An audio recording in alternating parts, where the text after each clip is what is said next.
Gubernur Bali Wayan Koster mengambil sikap tegas terhadap proyek pembangunan lift kaca di kawasan Pantai Kelingking, di Banjar Karangdawa, Desa Bunga Mekar, Kecamatan Nusa Penida, Kabupaten Kelungkung yang menuai sorotan.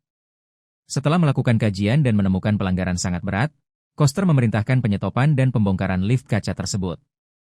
Selain penyetopan dan pembongkaran proyek, pihak penyelenggara juga terancam sanksi pidana karena melanggar Perda Provinsi Bali Nomor 5 Tahun 2020 tentang Standar Penyelenggaraan Kepariwisataan Budaya Bali, dengan merubah keorisinilan daerah tujuan wisata, DTW.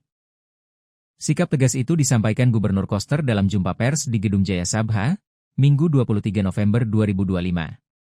Dalam jumpa pers dengan awak media, Gubernur hadir bersama Ketua Pansus Tata Ruang, Aset, dan Perizinan, TREP, DPRD Bali Imade Suparta dan Bupati Kelungkung Imade Satria, serta didampingi Kasatpol PP Bali Dewa Nyoman Rai Darmadi dan Kepala Biro Hukum Setda Provinsi Bali Ida Bagus Gede Sudarsana.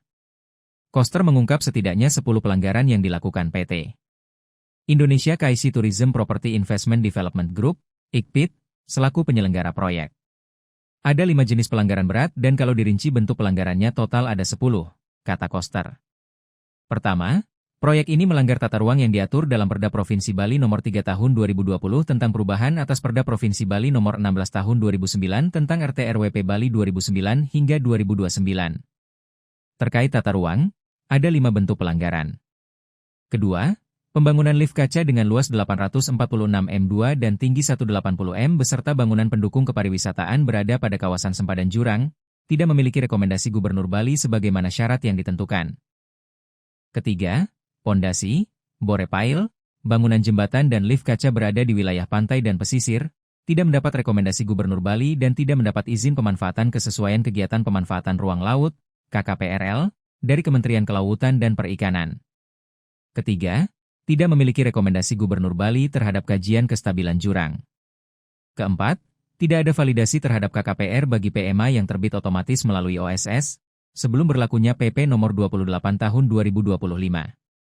Kelima, sebagian besar bangunan lift kaca berada di wilayah perairan pesisir yang tidak memiliki perizinan dasar kesesuaian kegiatan pemanfaatan ruang laut, KKPRL, dari Kementerian Kelautan dan Perikanan. Untuk pelanggaran ini dikenakan sanksi administratif pembongkaran bangunan dan pemulihan fungsi ruang, kata Koster. Jenis yang kedua yaitu pelanggaran lingkungan hidup yang diatur dalam PP Nomor 5 Tahun 2021 tentang penyelenggaraan perizinan berusaha berbasis risiko. Bentuk pelanggarannya, tidak memiliki izin lingkungan untuk kegiatan PMA yang merupakan kewenangan pemerintah pusat. Penyelenggara proyek hanya memiliki rekomendasi UKL-UPL yang diterbitkan oleh Dinas Lingkungan Hidup dan Pertanahan Kabupaten Kelungkung. Untuk pelanggaran ini dikenakan sanksi administratif paksaan pemerintah untuk pembongkaran, sebutnya. Kemudian, PT IKPIT melakukan pelanggaran perizinan yang diatur dalam PP Nomor 5 Tahun 2021 tentang penyelenggaraan perizinan berusaha berbasis risiko. Bentuk pelanggarannya ada 2 yaitu kegiatan pemanfaatan ruang, KKPR, tidak sesuai dengan peruntukan rencana tata ruang dan persetujuan bangunan gedung, PBG, hanya untuk bangunan loket tiket, entrance dan tiketing, dengan luas 563,91 m2, tidak mencakup bangunan jembatan layang penghubung dengan panjang 42 m dan lift kaca dengan luas 846 m2 dan tinggi 180 m. Sanksi untuk pelanggaran ini adalah penghentian seluruh kegiatan. PT IKPIT juga melakukan pelanggaran tata ruang laut, yang diatur dengan UU Nomor 27 Tahun 2007 tentang pengelolaan wilayah pesisir dijabarkan dalam Keputusan Gubernur Bali Nomor 1828 Tahun 2017 tentang rencana pengelolaan dan zonasi kawasan konservasi perairan Nusa Penida di Provinsi Bali. Bentuk pelanggarannya, bangunan pondasi beton, bore pile, yang terbangun, berada di kawasan konservasi perairan, pada zona perikanan berkelanjutan, subzona perikanan tradisional.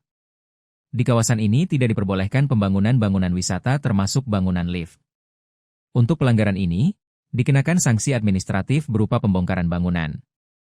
PT IKPIT juga melakukan pelanggaran pariwisata berbasis budaya, yang diatur dengan Perda Provinsi Bali Nomor 5 Tahun 2020 tentang Standar Penyelenggaraan Kepariwisataan Budaya Bali.